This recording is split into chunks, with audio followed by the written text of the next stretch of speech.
Tomé el abrigo de mi nuera en la tintorería y el dueño, un señor a quien conocía desde hacía años, me jaló a un rincón. «Doña María, encontré esto en su bolsillo», susurró, entregándome una pequeña bolsa de plástico. «Tiene que sacar a esos niños de la ciudad hoy mismo», dijo con voz temblorosa. En ese momento, yo no sabía que estaba descubriendo un plan terrible que cambiaría a nuestra familia para siempre. Pero antes de continuar, asegúrate de ya estar suscrito al canal y escribe en los comentarios. ¿Desde dónde estás viendo este video? Nos encanta saber hasta dónde están llegando nuestras historias. El calor de aquella tarde de diciembre se me pegaba a la piel mientras caminaba por la calle principal. Cargaba pesadas bolsas de compras y sentía el sudor escurrir por mi espalda. La tintorería de don Joaquín apareció en la esquina, con el letrero descolorido bamboleándose con el viento. Saqué de mi bolso el billete amarillento que mi nuera, Renata, me había entregado más temprano. «Suegra, ¿puede ir por mi abrigo beige a la tintorería? Tengo reuniones todo el día», me pidió con esa sonrisa apresurada mientras se arreglaba el cabello en el espejo de la sala. Acepté sin pensarlo mucho. Era solo un favor más para la esposa de mi hijo. El timbre de la puerta de la tintorería sonó cuando entré. El olor a suavizante y vapor caliente llenó mis pulmones. Don Joaquín estaba detrás del mostrador, un hombre de 70 años con los lentes en la punta de la nariz y manos marcadas por décadas de trabajo. Le entregué el papel. «Ah, doña María», murmuró, mirando la nota. «Voy por él». Mientras esperaba, observé el reloj de la pared. Ya eran más de las 5. Necesitaba volver pronto a casa para preparar la cena para mis nietos, Pedro y Luisa, de 7 y 5 años. Mi hijo, Andrés, trabajaba hasta tarde, y Renata siempre tenía compromisos que yo nunca entendía bien. Don Joaquín regresó con el abrigo cuidadosamente empacado en plástico transparente. Pero, en lugar de dármelo, miró alrededor, asegurándose de que estábamos solos. Su rostro arrugado se endureció. «Doña María», habló casi susurrando, «necesito mostrarle algo». Antes de que pudiera responder, tomó mi brazo con su mano huesuda y me condujo detrás de una cortina que separaba la tienda del área de lavado. El sonido de las lavadoras amortiguaba nuestra conversación.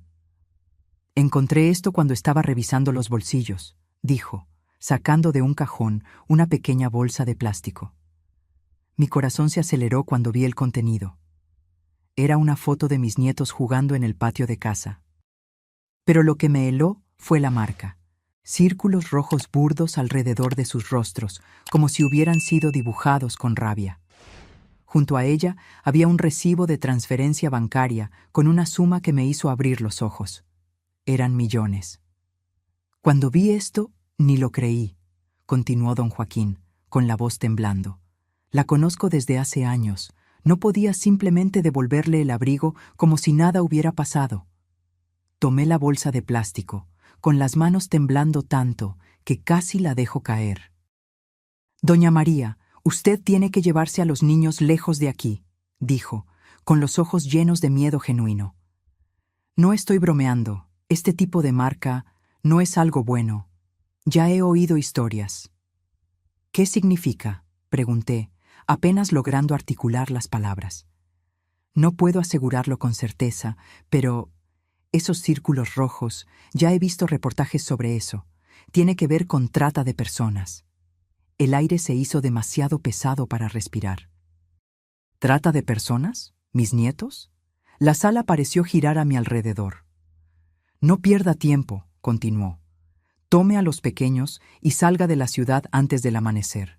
No le cuente a nadie, ni siquiera a su hijo. No sabemos quién está involucrado». Salí de la tintorería en estado de shock, las compras ahora pesando 1 tonelada, el abrigo de Renata doblado sobre mi brazo y la bolsa de plástico quemando en mi bolsillo como fuego. La calle seguía igual. Carros pasando, gente regresando del trabajo, el sol comenzando a ponerse. Pero mi mundo se había derrumbado. Llegué a casa con el corazón martillando. Pedro y Luisa estaban en la sala viendo caricaturas. Al verme, corrieron a abrazarme. Abuela, ¿trajiste chocolate?, preguntó Luisa, sus ojos grandes e inocentes brillando hacia mí. Miré esos rostros pequeños, los mismos rostros que alguien había marcado con círculos rojos. Forcé una sonrisa. Sí, mi amor. Vamos a guardar las compras y luego pueden comer. Mi celular sonó. Era un mensaje de Renata. Llegaré tarde. Reunión de emergencia. Besos. Miré el mensaje, luego la foto en la bolsa de plástico. La mujer que traté como hija durante 7 años. La mujer que decía amar a mi hijo. La mujer que dio a luz a esos 2 niños inocentes. ¿Cómo podría ser parte de algo tan terrible? Mientras preparaba la cena, mi mente trabajaba frenéticamente. No tenía coche, no tenía mucho dinero ahorrado. ¿A dónde iría con 2 niños en medio de la noche? ¿Quién me creería? Si le contaba a Andrés, él confrontaría a Renata, y si ella estaba involucrada con gente peligrosa... Serví pasta con salsa a los niños, fingiendo normalidad. Pero por dentro, cada nervio de mi cuerpo gritaba por huir. «Abuela, ¿por qué estás temblando?», preguntó Pedro, observando mis manos mientras servía el jugo. «Solo estoy cansada, mi amor». Después de la cena, mientras los niños se bañaban, llamé a mi amiga de la infancia, Concepción, que se había mudado a Tijuana hace unos años. «Necesito tu ayuda», dije, tratando de mantener la voz tranquila. «Es una emergencia. ¿Puedo quedarme en tu casa por unos días? ¿Con mis nietos?». Concepción no hizo muchas preguntas, solo dijo que sí. Las amistades de 50 años tienen ese privilegio, confianza sin cuestionamientos. Entonces llamé a un taxi, pidiendo que me recogiera a las 4 de la mañana. A medianoche, con los niños dormidos, comencé a hacer una pequeña maleta. Algo de ropa, cepillos de dientes, las medicinas para la alergia de Pedro, la muñeca favorita de Luisa. Mi cerebro parecía entumecido, funcionando en automático. Tomé el celular y le tomé una foto al contenido de la bolsa de plástico.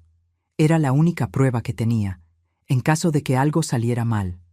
Andrés llamó alrededor de la 1 de la mañana. «Mamá, voy a dormir en la oficina. Tenemos un cliente importante mañana. ¿Cómo están los niños?». Mordí mi labio para no llorar. Mi hijo, siempre trabajando, siempre confiando en que Renata y yo nos encargaríamos de todo. Completamente inconsciente del peligro. «Están bien, hijo. Durmiendo. ¿Y Renata ya llegó?». «No, mandó un mensaje diciendo que tardará». Hubo un silencio del otro lado de la línea. «De nuevo», dijo, y pude sentir su frustración. Esas reuniones de ella están siendo cada vez más frecuentes. Después de colgar, me senté en la orilla de la cama, mirando a los niños dormidos. En la oscuridad, solo podía ver los contornos de sus pequeños cuerpos bajo las cobijas. Tan vulnerables. Tan confiados de que los adultos a su alrededor los mantendrían seguros. Faltando 15 minutos para las 4, los desperté suavemente. «Vamos a hacer un viaje sorpresa, mis amores», susurré, ayudándolos a ponerse abrigos sobre los pijamas. «¿Ahora, abuela?», preguntó Pedro, tallándose los ojos. «Es de noche». «Sí, querido, es una aventura especial. Vamos a visitar a tía Concepción en Tijuana». «¿Y mamá?», preguntó Luisa, su voz adormilada. Ella sabe que vamos, nos alcanzará después». Otra mentira. ¿Cuántas más tendría que decir? El taxi llegó puntualmente. Puse a los niños en el asiento trasero, abroché los cinturones, puse la maleta en la cajuela. Cuando estábamos a punto de salir, vi las luces del coche de Renata doblando la esquina. «Vámonos, rápido», le dije al conductor. Mientras el taxi aceleraba por la calle oscura, miré hacia atrás. El coche de Renata se estaba estacionando frente a la casa. Ella saldría, encontraría la casa vacía, y entonces, ¿qué haría? ¿Llamaría a la policía? ¿A Andrés? ¿O a sus cómplices misteriosos? La carretera a Tijuana nunca pareció tan larga. Luisa volvió a dormirse en mi regazo, pero Pedro permaneció despierto, mirando por la ventana las luces de las carreteras y los camiones que pasaban. «Abuela», dijo en voz baja, Estamos huyendo, ¿verdad? Lo miré, sorprendida. Los niños se dan cuenta de más de lo que imaginamos. ¿Por qué dices eso, mi amor? Porque tienes miedo, se te ve en los ojos. Lo abracé más fuerte. Solo vamos a visitar a tía Concepción. Será divertido, ya verás. Pero mientras el taxi cortaba la noche, llevando a los 3 últimos miembros de mi familia en quienes todavía confiaba, yo sabía que realmente estábamos huyendo de una traición tan profunda que apenas podía comprender, huyendo para proteger lo más preciado. Y todo comenzó con un abrigo en la tintorería. Llegamos a la casa de Concepción cuando el sol comenzaba a salir. Ella nos esperaba en el porche, un viejo batón sobre el camisón, con el cabello canoso despeinado. Cuando el taxi partió, me abrazó sin decir nada, solo apretando mis hombros con fuerza. El tipo de abrazo que dice: «Estoy aquí para ti». Su casa era sencilla, pero acogedora. Una casa de 2 pisos antigua con un jardín trasero y una cocina que olía a café y pan casero. Llevó a los niños, aún adormilados, al cuarto de huéspedes, mientras yo me desplomaba en una silla de la cocina, exhausta. «Ahora cuéntame qué pasó», dijo Concepción, poniendo una taza de café fuerte frente a mí. «Tú no huirías en medio de la noche sin una buena razón». Con manos temblorosas, le mostré la foto que había tomado del contenido de la bolsa de plástico. Sus ojos se abrieron de par en par. «Dios mío, María, eso es». «Sí», la interrumpí. «Lo encontré en el abrigo de Renata. El dueño de la tintorería me lo mostró. Dijo que tengo que proteger a los niños». Concepción se sentó pesadamente frente a mí. «¿Crees que Renata está involucrada? Tal vez alguien lo puso en su abrigo sin que ella supiera». Negué con la cabeza. «Hay una transferencia de millones. Y ella ha estado extraña, saliendo mucho, recibiendo llamadas misteriosas, siempre con excusas de reuniones». Mi celular vibró. Era una llamada de Andrés. Miré a Concepción en pánico. «Contesta», dijo ella. «Actúa normal. No digas dónde estás». Respiré hondo y contesté: «Mamá». La voz de Andrés estaba cargada de desesperación. «¿Dónde están? Llegué a casa y no hay nadie.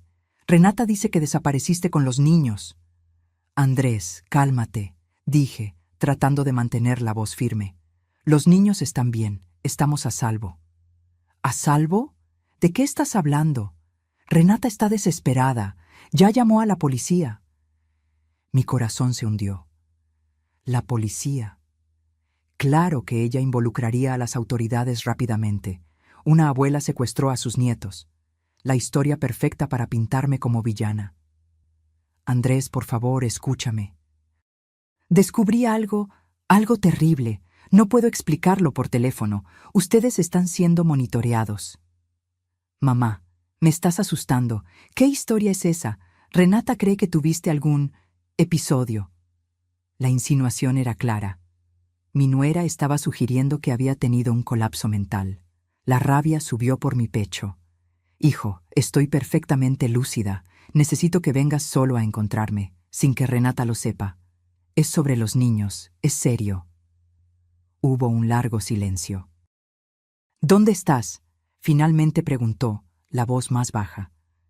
«No puedo decirlo por teléfono. Te voy a mandar un mensaje con la dirección de un lugar público para encontrarnos. Ven solo, Andrés. La vida de tus hijos depende de eso». Colgué, temblando. Concepción apretó mi mano. «¿De verdad crees que los teléfonos están intervenidos?» «No sé, pero no puedo arriesgarme. Si Renata está involucrada con gente peligrosa». Pedro apareció en la puerta de la cocina, tallándose los ojos.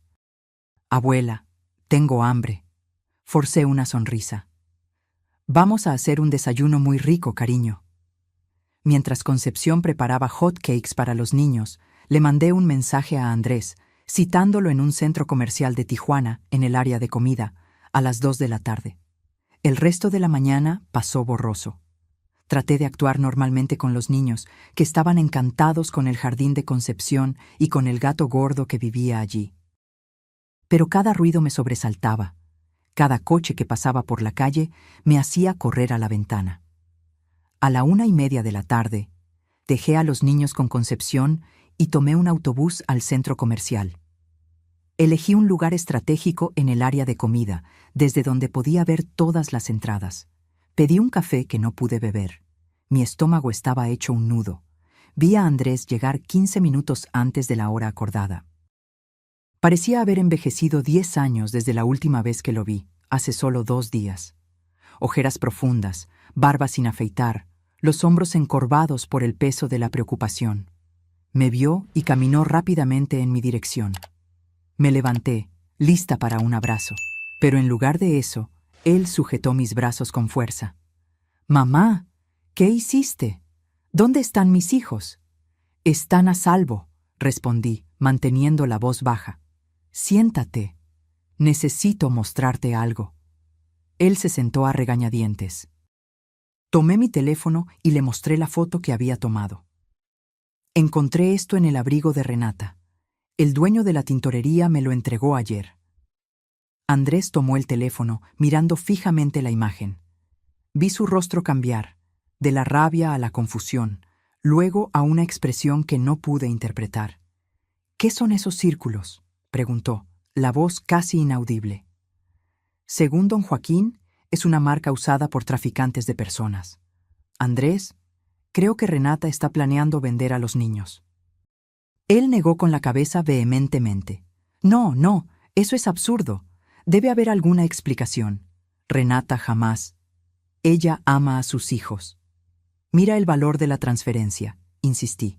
«Millones. ¿Y cuánto tiempo lleva actuando extraño? ¿Reuniones hasta tarde? ¿Viajes de negocios? ¿Siempre al teléfono con personas que no conoces?»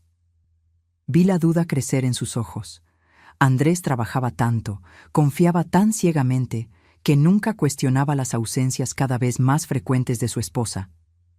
Aunque fuera verdad», tartamudeó. «¿Por qué huiste? ¿Por qué no me buscaste primero?» Don Joaquín me dijo que no confiara en nadie.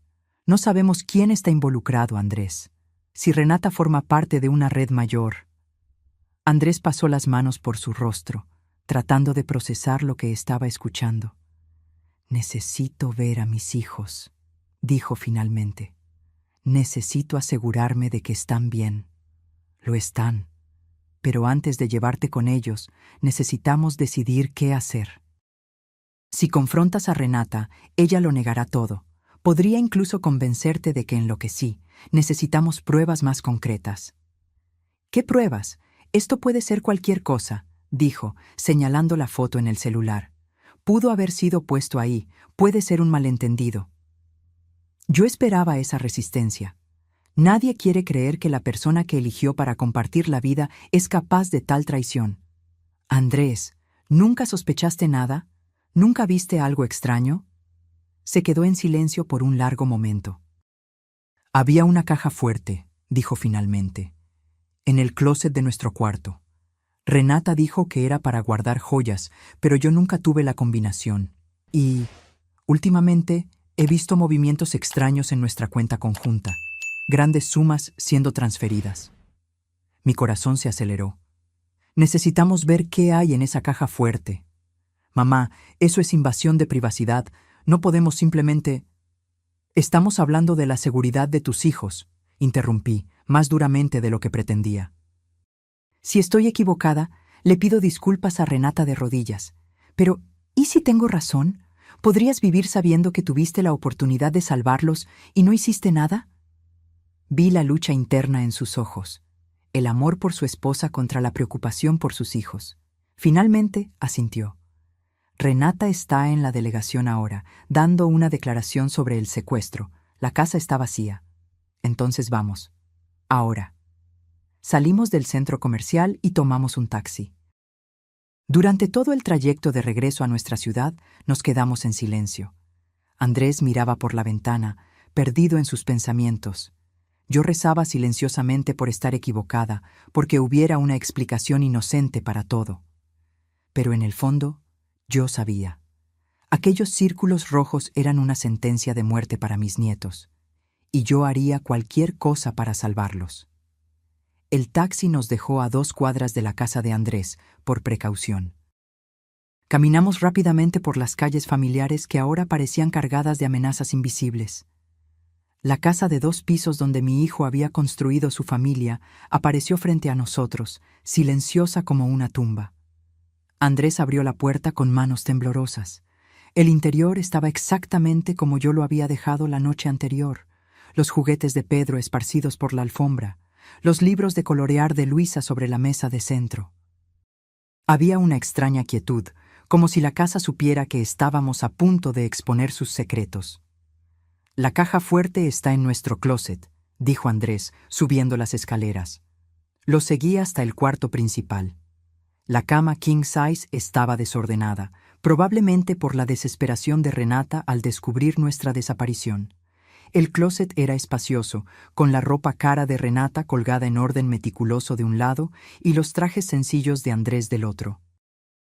En el fondo, escondida detrás de una fila de zapatos, estaba una caja fuerte de pared. «¿Nunca intentaste abrirla?», pregunté. Andrés negó con la cabeza. Renata siempre fue muy reservada sobre algunas cosas. Yo lo respetaba. Miré la caja fuerte, el candado digital que parpadeaba, esperando la combinación. ¿Tenemos alguna idea del código? Andrés suspiró, pensativo. Ella usa la misma contraseña para casi todo. La fecha de nuestra boda. Digitó 6 números. La caja fuerte no abrió. ¿Tal vez la fecha de nacimiento de los niños? Más intentos, sin éxito. Miré alrededor, buscando alguna pista. Sobre el tocador de Renata había un portarretratos con una foto de ella con un hombre que no era Andrés. Sonreían, demasiado cercanos para ser solo amigos. «¿Quién es este?», pregunté, mostrando la foto. Andrés frunció el ceño. «Ricardo, un colega de trabajo de ella. ¿Por qué?». Tomé el portarretratos y lo volteé. Había una fecha escrita a mano en el reverso. 12/08/18. «Intenta esta fecha», sugerí, entregándole la foto a Andrés. Sus ojos se abrieron al ver la anotación. Con dedos vacilantes, digitó 120818. Un clic metálico. La caja fuerte se abrió. Dentro había varias pilas de dinero en diferentes divisas, pasaportes. No solo para Renata, sino también para Pedro y Luisa, con nombres falsos. Un sobre contenía 3 boletos de avión para el extranjero, solo para Renata y los niños. El nombre de Andrés no estaba por ningún lado. Pero lo que me hizo congelar fue una carpeta. Andrés la abrió y allí estaban más fotos de Pedro y Luisa. En todas había aquellos círculos rojos alrededor de sus rostros, y junto a ellas un documento que parecía un contrato, con valores exorbitantes y términos que me revolvían el estómago. «Dios mío», Andrés susurró, cayendo de rodillas. Ella iba a venderlos. Toqué su hombro, sin palabras para consolarlo. ¿Cómo consolar a un hijo que acababa de descubrir que la madre de sus hijos planeaba venderlos? De repente, oímos el ruido de un coche estacionándose frente a la casa. Corrimos a la ventana. Era Renata, saliendo de un coche que no reconocimos. A su lado, un hombre alto de traje oscuro. «Es él», dijo Andrés con la voz estrangulada. «Ricardo». Rápidamente, Andrés fotografió el contenido de la caja fuerte con su celular. Tomamos algunos de los documentos más incriminatorios y cerramos la caja fuerte, dejando todo como estaba. «Salgamos por la parte de atrás», susurré. Bajamos las escaleras silenciosamente. Por la ventana de la cocina, vi a Renata y Ricardo entrando por la puerta principal. Estaban discutiendo, las voces tensas. «Tenemos que encontrarlos», decía Renata. «La transferencia ya fue hecha. Si no entregamos a los niños en 2 días, estamos muertos». «Cálmate», respondió Ricardo. «Los encontraremos». «Tu suegra no puede haber ido lejos con 2 niños». Andrés apretó mi brazo con tanta fuerza que casi grité de dolor. Su rostro estaba pálido, los labios temblando. Por primera vez en la vida vi a mi hijo completamente roto. Salimos silenciosamente por la puerta trasera, escondidos por la cerca viva. Caminamos rápidamente hasta llegar a una avenida concurrida donde tomamos un taxi de vuelta a Tijuana.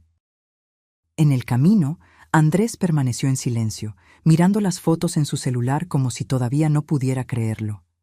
Finalmente, habló. Necesitamos ir a la policía. No podemos simplemente entrar en cualquier delegación, argumenté. Si Renata forma parte de una red mayor, no sabemos quién puede estar involucrado. Necesitamos a alguien en quien podamos confiar. Andrés asintió, pasando las manos por su rostro. Tengo un amigo de la universidad que es delegado en Tijuana, Roberto. Voy a llamarlo. La llamada fue breve. Andrés no entró en detalles, solo dijo que era una emergencia familiar y que necesitaba la ayuda de Roberto. Llegamos a Tijuana 2 horas después. En lugar de volver a la casa de Concepción, fuimos directamente a un pequeño café en el centro de la ciudad. Roberto ya nos esperaba allí, un hombre fuerte con barba canosa y ojos atentos. Andrés, dijo, abrazando a mi hijo, hace años. Gracias por venir, respondió Andrés, con la voz exhausta. Nos sentamos en una mesa apartada. Andrés mostró las fotos del contenido de la caja fuerte y contó toda la historia. Roberto escuchó atentamente, el rostro endureciéndose con cada palabra. Esos círculos rojos, dijo finalmente, son una marca conocida de una red internacional de tráfico humano. Hemos investigado a este grupo durante años, pero son escurridizos. Raramente conseguimos pruebas concretas. ¿Y ahora?, pregunté, sintiendo un frío en el estómago. Ahora tenemos que actuar con extrema cautela, respondió Roberto. Si lo que están diciendo es cierto, Renata y ese Ricardo son solo peones en una operación mucho mayor. Necesitamos montar un operativo para atraparlos y, con suerte, llegar a los escalones más altos. ¿Y los niños?, preguntó Andrés, la voz quebrándose. Tienen que quedarse escondidos hasta que resolvamos esto. No pueden volver a casa ni quedarse en un lugar obvio. Le conté a Roberto sobre Concepción, y él estuvo de acuerdo en que, por ahora, era el lugar más seguro para Pedro y Luisa. Pero sugirió una precaución adicional. Voy a asignar una oficial encubierta para que esté cerca de la casa, solo como garantía. Salimos del café con un plan. Roberto accionaría un pequeño equipo de confianza para investigar a Renata y Ricardo discretamente. Andrés se quedaría conmigo y los niños en casa de Concepción. Y yo tendría que seguir siendo fuerte, por todos nosotros. Cuando llegamos a casa de Concepción, Pedro y Luisa corrieron a abrazar a su padre. Verlos juntos, Andrés abrazando a sus hijos con desesperación, como si temiera que desaparecieran en cualquier momento, me rompió el corazón. «Papi, ¿por qué estás llorando?», preguntó Luisa, tocando el rostro de Andrés con su pequeña mano. «Es porque estoy muy feliz de verlos», respondió, forzando una sonrisa. Esa noche, después de que los niños finalmente se durmieron, Andrés, Concepción y yo nos sentamos en la cocina. La realidad completa de la situación finalmente se abatió sobre nosotros. «¿Cómo no me di cuenta?», murmuró Andrés, con las manos aferradas a una taza de té que se había enfriado hace horas. Todas las señales estaban ahí. Los viajes repentinos, las llamadas secretas, el dinero inexplicable. ¿Cómo fui tan ciego? «Tú la amabas», respondí simplemente. «El amor a veces nos ciega». Concepción puso más agua a hervir. «Lo importante es que ustedes lo descubrieron a tiempo», dijo. «Ahora necesitan ser fuertes por los niños». Andrés asintió, pero vi en sus ojos un dolor tan profundo que dudé que algún día cicatrizaría completamente. No era solo la traición de Renata, era el horror inimaginable de saber que la madre de sus hijos estaba dispuesta a venderlos. Esa noche, acostada en la cama improvisada en la sala de Concepción, no pude dormir. Revivía los momentos con Renata a lo largo de los años, los almuerzos familiares, los cumpleaños de los niños, las confidencias intercambiadas. ¿Será que todo había sido una mentira? ¿O en algún momento ella cambió, seducida por promesas de riqueza y una vida diferente? ¿Y cómo les explicaríamos esto a los niños cuando fueran mayores? ¿Cómo decirle a Pedro y Luisa que su madre los había traicionado de la peor forma posible? Por la ventana vi la luz tenue de una patrulla estacionada discretamente en la esquina, la oficial que Roberto había asignado para protegernos. Sentí una punzada de gratitud en medio de la desesperación. Al menos ya no estábamos solos en esta lucha. Finalmente me dormí, exhausta, solo para ser despertada por el sonido de mi celular. Era un número desconocido. Con el corazón acelerado, contesté la llamada. «Hola», susurré, tratando de no despertar a los demás. «María». La voz de Renata era fría, controlada. «Sé que tienes a mis hijos». Me quedé paralizada, incapaz de responder. ¿Cómo consiguió mi número? Yo había cambiado el chip del celular. No sirve de nada fingir. Estoy llamando para proponer un trato. ¿Qué tipo de trato?, pregunté, moviéndome silenciosamente hacia el porche para no ser escuchada. Tráeme a los niños mañana, sin policía, sin Andrés, solo tú y ellos. A cambio garantizo que nada te pasará. Sentí mi sangre helarse. ¿Y si no acepto? Hubo una breve pausa. Entonces no puedo garantizar la seguridad de nadie, ni la tuya, ni la de Andrés, ni siquiera la de los niños. Hay gente muy poderosa involucrada en esto, María. Gente que no tolera interferencia. Traté de mantener la voz firme. ¿Cómo sé que no nos matarás tan pronto como te entregue a los niños? Renata rió, un sonido vacío que me erizó la piel.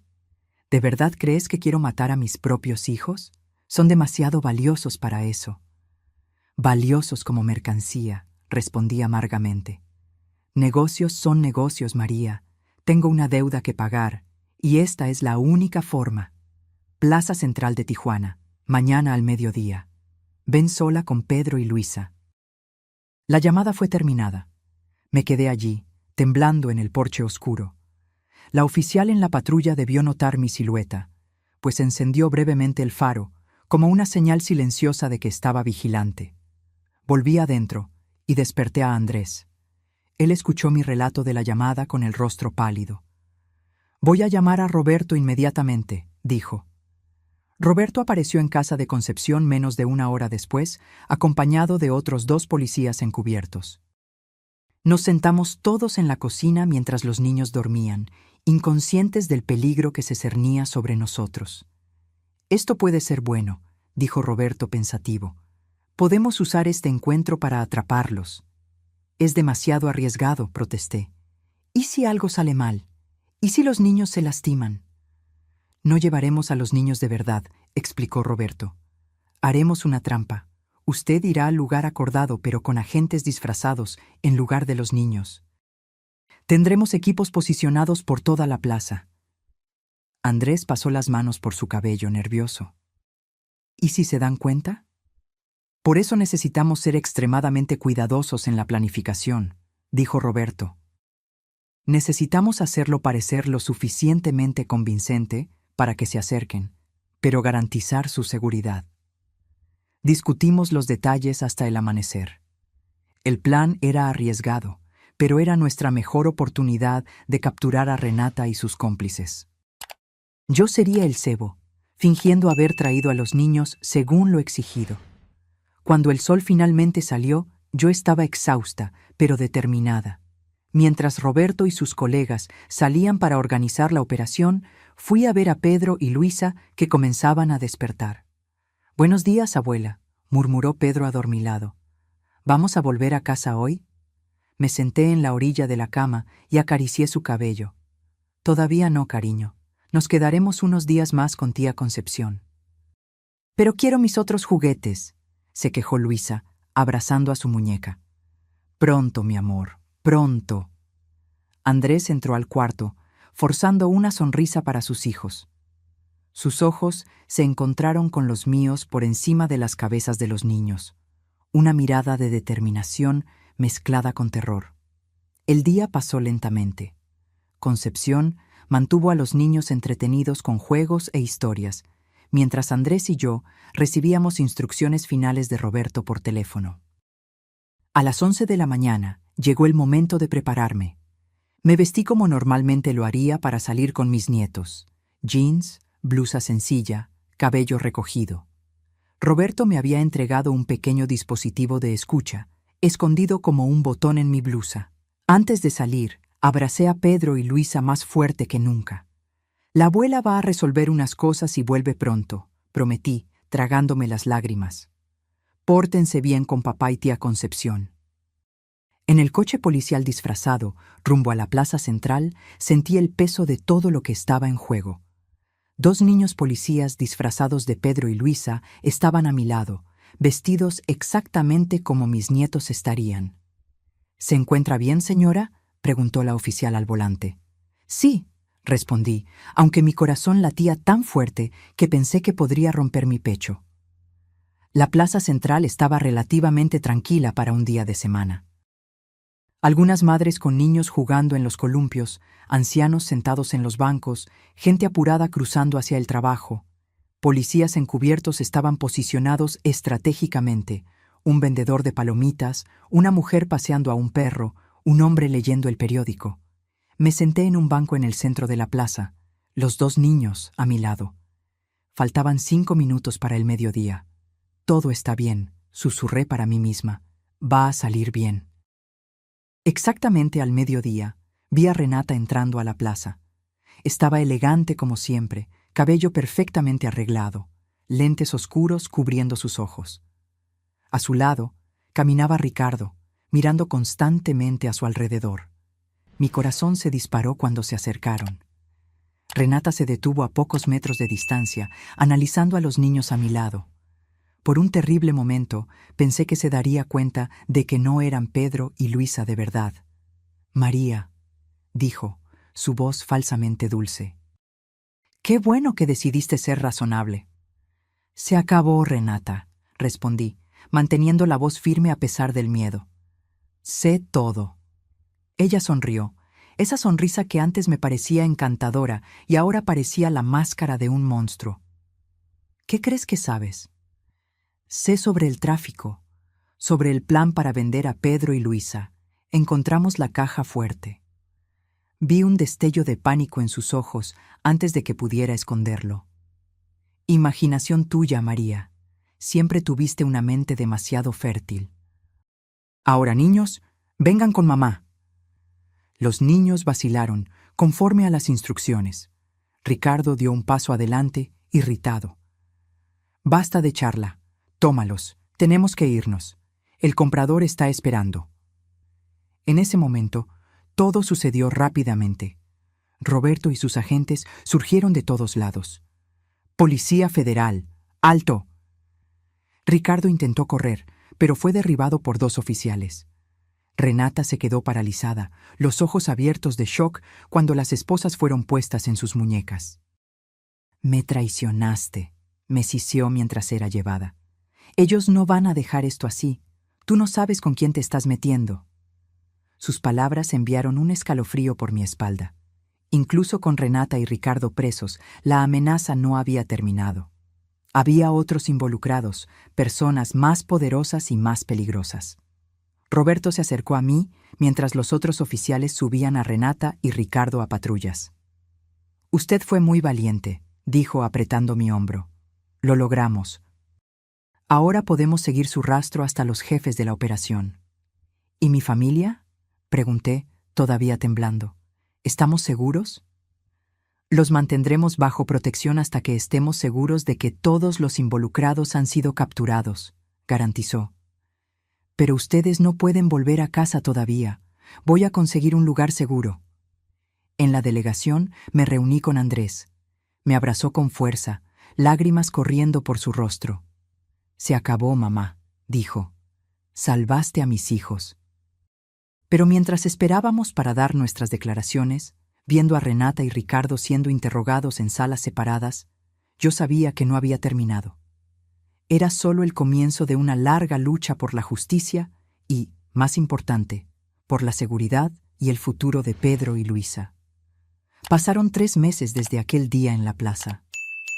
Estamos viviendo temporalmente en una casa de seguridad proporcionada por el Programa de Protección a Testigos, en una pequeña ciudad del interior de Jalisco, sustitución para Santa Catarina. Pedro y Luisa fueron inscritos en una escuela local bajo nombres diferentes, y Andrés consiguió un trabajo remoto para sostener a la familia. Las investigaciones continúan. A través de Renata y Ricardo, la policía logró desentrañar una parte significativa de la red de tráfico que operaba no solo en México, sino en varios países de Latinoamérica. Varios sospechosos fueron arrestados, incluyendo un empresario influyente que financiaba la operación. Renata se niega a cooperar plenamente. Las 2 veces en que fui llamada para confrontarla, me miró con un odio tan intenso que sentí como si pudiera quemar mi piel. Ella alega haber sido forzada a participar en el esquema a causa de deudas, pero las evidencias muestran años de participación consciente. Ricardo, por otro lado, se quebró bajo la presión y está delatando a todos los involucrados a cambio de reducción de pena. Fue a través de él que descubrimos la verdadera extensión del horror. Decenas de niños ya habían sido traficados por el grupo, vendidos para adopciones ilegales o destinos aún más sombríos. Andrés está destrozado. En los primeros días después de las detenciones, apenas podía levantarse de la cama.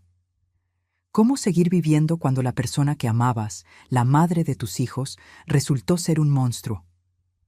Poco a poco, sin embargo, está encontrando fuerzas para seguir adelante, principalmente por Pedro y Luisa. Los niños aún no saben toda la verdad.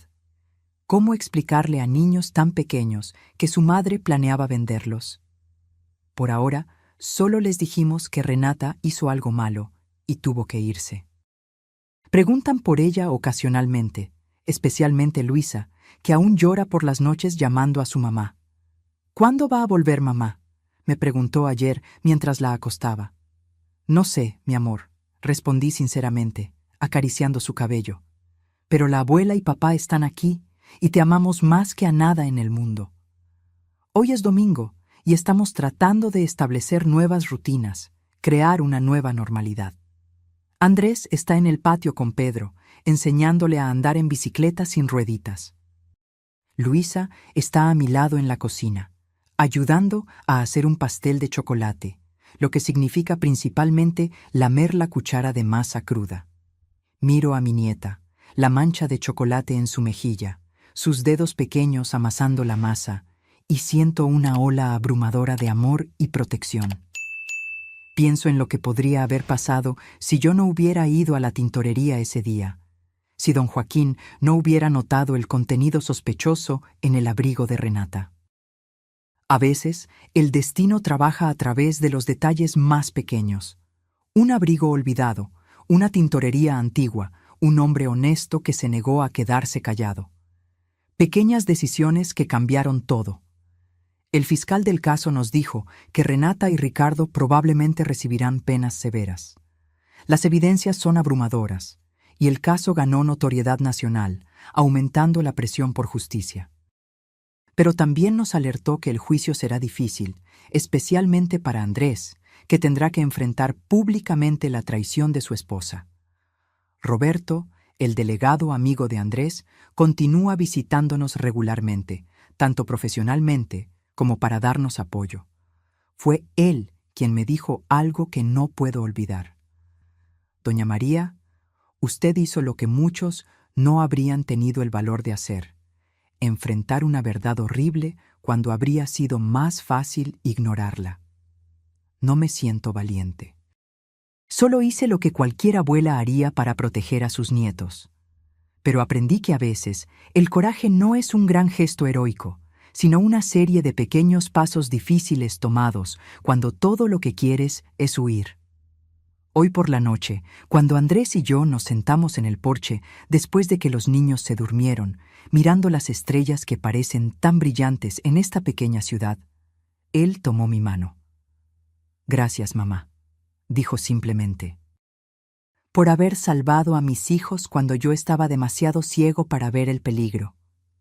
Apreté su mano. Somos una familia. Nos protegemos unos a otros. No sabemos lo que el futuro nos depara.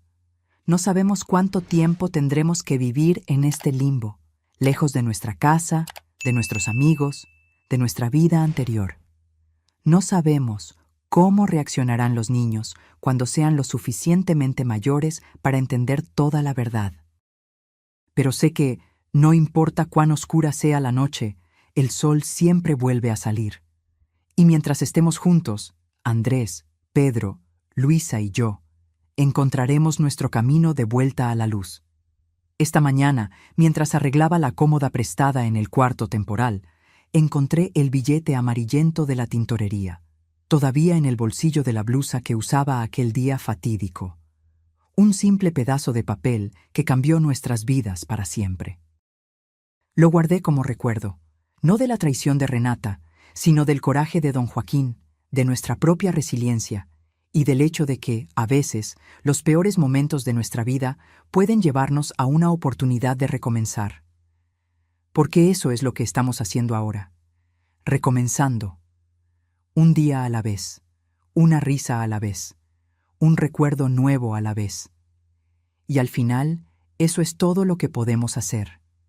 Seguir adelante, proteger a quienes amamos y creer que vendrán días mejores.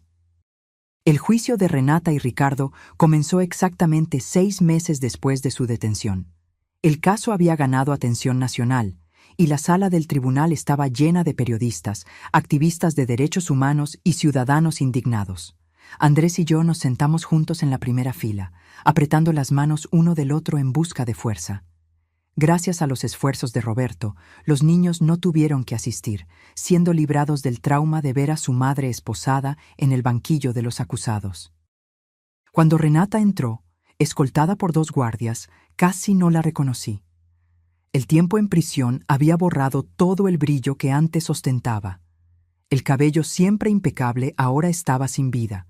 El rostro antes radiante ahora marcado por ojeras profundas. Pero sus ojos, cuando me encontraron, todavía ardían con ese mismo odio. El fiscal presentó el caso con precisión implacable, exponiendo cada detalle horrible del esquema. Las fotos de mis nietos con los círculos rojos fueron proyectadas en una pantalla grande, haciendo que toda la sala jadeara de horror. Los estados de cuenta bancarios mostrando las transferencias millonarias, los boletos comprados, los pasaportes falsos. Y luego vinieron los testimonios. Ricardo, buscando reducción de pena, confesó todo, implicando a Renata por completo. Describió cómo ella había sido reclutada inicialmente como lavadora de dinero para la organización, pero pronto se dio cuenta de que podía lucrar mucho más ofreciendo a sus propios hijos. Ella decía que era perfecto, testificó, evitando mirar a Renata. Nadie sospecharía de una madre. Cuando llegó mi turno de testificar, sentí como si estuviera cargando el peso del mundo en mis hombros. Conté sobre el abrigo, sobre los descubrimientos en la tintorería, sobre nuestra huida desesperada para proteger a los niños. Mi voz falló varias veces, pero logré terminar. Renata optó por no testificar, siguiendo el consejo de su abogado. Pero durante el argumento final de la acusación, se volteó y me miró directamente a mí y a Andrés. Sus labios formaron palabras silenciosas que parecieron ser: «Esto no ha terminado». Después de 3 semanas de juicio, el veredicto fue anunciado. Culpables de todos los cargos. La sentencia: 30 años para cada uno, sin posibilidad de libertad condicional por los primeros 20. Mientras salíamos del tribunal por última vez, Andrés se detuvo y respiró hondo. «Se acabó», dijo. Pero las palabras de Renata seguían resonando en mi mente. Esto no ha terminado. Una semana después del juicio, recibimos la noticia de que finalmente podíamos dejar el programa de protección a testigos. Con los principales miembros de la red presos y el caso cerrado, el peligro inmediato había pasado. Era hora de reconstruir nuestras vidas. Andrés decidió que necesitábamos un comienzo completamente nuevo. Vendió la casa donde había vivido con Renata y compró una pequeña casa de campo en las afueras de Blumenau. La reemplazaremos por Guadalajara, una ciudad tranquila donde nadie nos conocía, donde no seríamos la familia de aquel caso terrible de tráfico. La mudanza sucedió rápidamente. En un mes, estábamos instalados en nuestro nuevo hogar. La casa no era grande, pero tenía un patio espacioso donde Pedro podía jugar a la pelota y Luisa podía jugar con sus muñecas. Había un pequeño huerto en la parte trasera, con manzanos y duraznos que prometían fruta en la próxima estación. Andrés encontró trabajo en una empresa local y yo comencé a ayudar en la escuela de mis nietos, trabajando como auxiliar en la biblioteca. Lentamente, comenzamos a conocer a nuestros vecinos, hacer nuevos amigos, establecer nuevas rutinas. Los niños se adaptaron con la sorprendente resiliencia de la juventud. Pedro entró al equipo de fútbol de la escuela y pronto estaba parloteando sobre nuevos amigos. Luisa, siempre más reservada, tardó un poco más, pero eventualmente se encariñó con la maestra y comenzó a traer dibujos coloridos a casa todos los días. Todavía preguntaban por su madre ocasionalmente, pero con menos frecuencia. Una noche, cuando Andrés estaba acostando a Pedro, el niño preguntó directamente: «Papi, mamá hizo algo muy malo, ¿verdad?». Andrés me contó sobre la conversación más tarde, las lágrimas corriendo por su rostro. «No sabía qué decir, mamá», me confesó. «¿Cómo le explico eso a un niño de 8 años?» «Con el tiempo», respondí abrazándolo. «Les explicaremos con el tiempo, cuando puedan entender». Pasó 1 año, luego 2. La vida siguió su curso. Celebramos cumpleaños, navidades, graduaciones escolares. Andrés conoció a una profesora de música en la escuela de los niños, Ana, una mujer gentil y paciente que entró en nuestras vidas con respeto y sin prisa. Al principio, yo estaba aprensiva. ¿Cómo volver a confiar? ¿Cómo estar segura de que no estaríamos trayendo otro peligro a nuestras vidas? Pero Ana demostró ser exactamente lo que parecía, una persona genuinamente buena, que amaba a mi hijo y a mis nietos por lo que eran, con todas las cicatrices y el equipaje que cargaban. En nuestro 3er año en Guadalajara, Andrés y Ana se casaron en una ceremonia sencilla en el jardín de nuestra casa. Pedro, ahora con 10 años, fue el paje, orgulloso en su primer traje. Luisa, con 8 años, arrojó pétalos de flores por el pasillo improvisado, su vestido rosa girando mientras ella daba vueltas.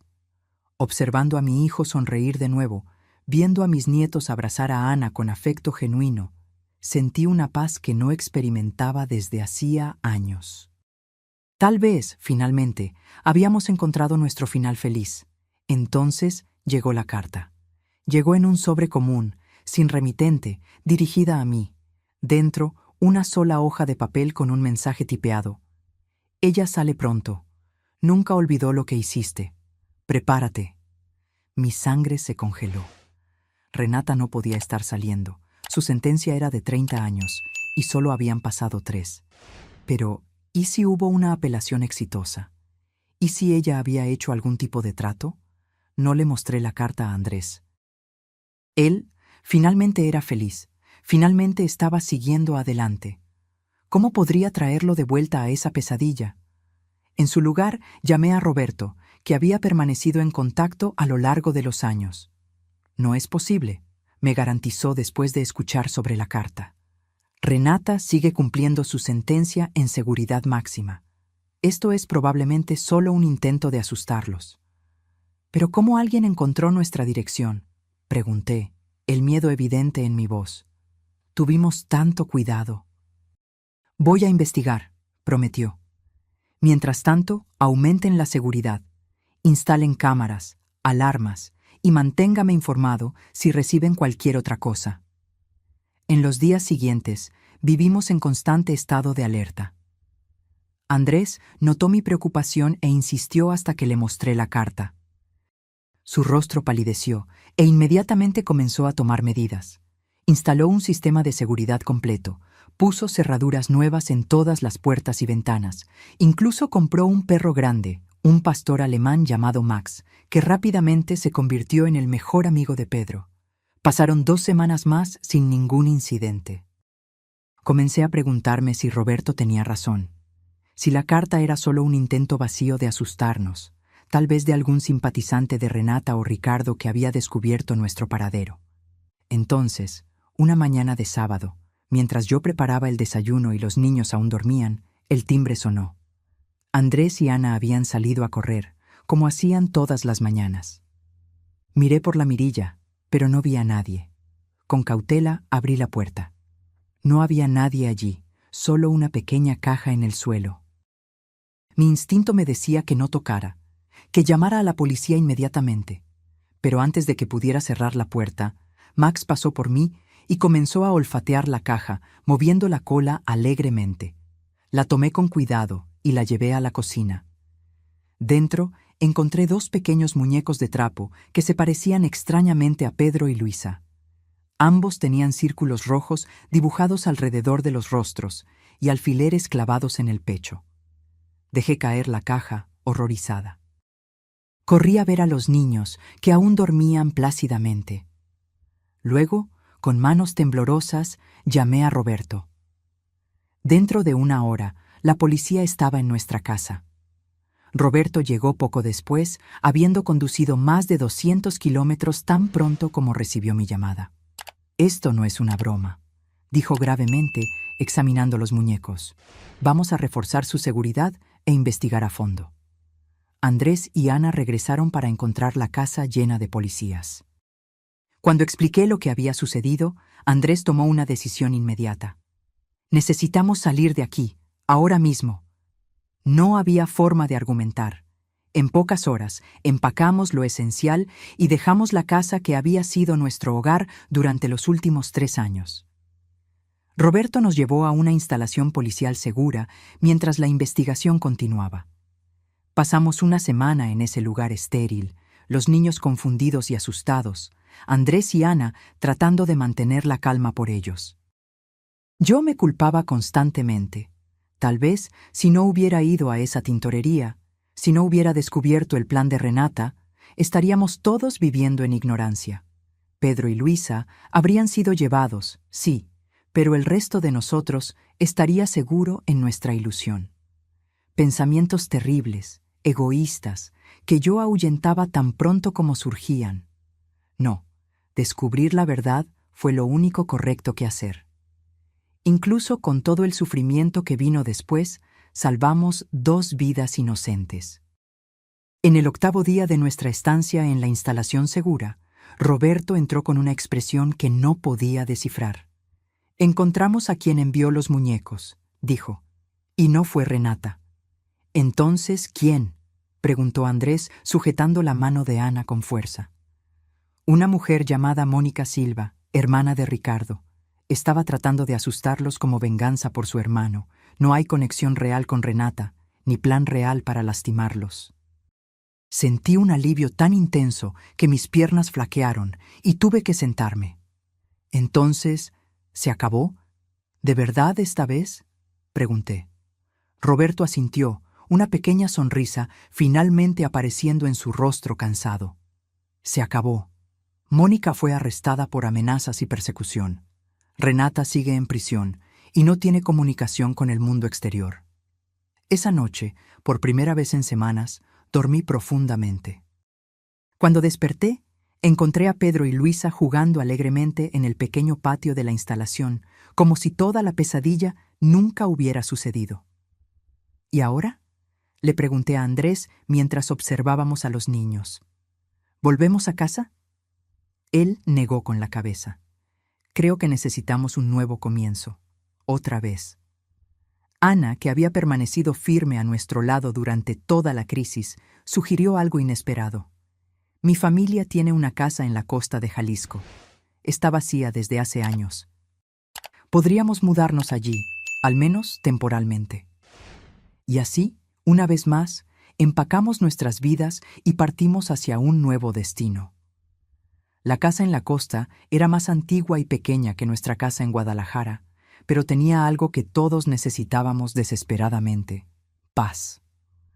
Ubicada en una pequeña comunidad de pescadores cerca de Puerto Vallarta, sustitución para una ciudad de la costa, lejos de las grandes ciudades y del bullicio, la casa estaba a pocos pasos de la playa. Por primera vez en años, no necesitábamos mirar constantemente por encima de los hombros. Los niños podían correr libremente por la arena, y el sonido de las olas lavaba gradualmente el miedo de nuestras mentes. Pedro y Luisa fueron inscritos en la escuela local y rápidamente hicieron nuevos amigos. Andrés logró transferir su trabajo a remoto y Ana comenzó a dar clases de música en la comunidad. ¿Y yo? Yo finalmente tuve tiempo para respirar, para procesar todo lo que habíamos pasado. Una tarde tranquila, me senté en el porche mirando el océano y comencé a escribir nuestra historia. No para publicar o compartir, sino como una forma de terapia, de aceptar lo que sucedió y seguir adelante.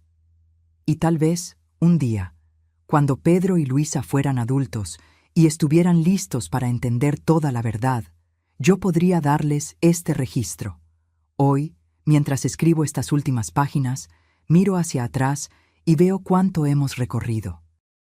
Los niños están prosperando. Pedro ahora tiene 12 años y es capitán del equipo de fútbol de la escuela. Luisa, con 10, descubrió un talento para la pintura y tiene su arte colgado por toda la casa. Andrés y Ana están hablando de tener un bebé, expandir nuestra familia que ya fue tan brutalmente amenazada. Y yo aprendí que la vida puede darnos golpes terribles, pero también puede ofrecernos segundas oportunidades extraordinarias. A veces, cuando estoy sola en la playa al atardecer, pienso en Renata. Pienso en la mujer que conocí, que amé como una hija, y la mujer que ella reveló ser. Todavía no puedo entender cómo alguien puede traicionar a su propia familia de forma tan monstruosa. Tal vez nunca lo entienda. Pero no permito que esos pensamientos dominen mi mente por mucho tiempo. En su lugar, dirijo mi mirada hacia nuestra casa iluminada a la distancia, donde sé que mi familia está esperando. Una familia que, a pesar de todo lo que enfrentó, encontró su camino de vuelta a la felicidad, y todo comenzó con un abrigo en la tintorería. Ahora, si te gustó esta historia, ya haz clic en este próximo video que está apareciendo en la pantalla, porque en él hay una historia de traición y giro como nunca antes viste.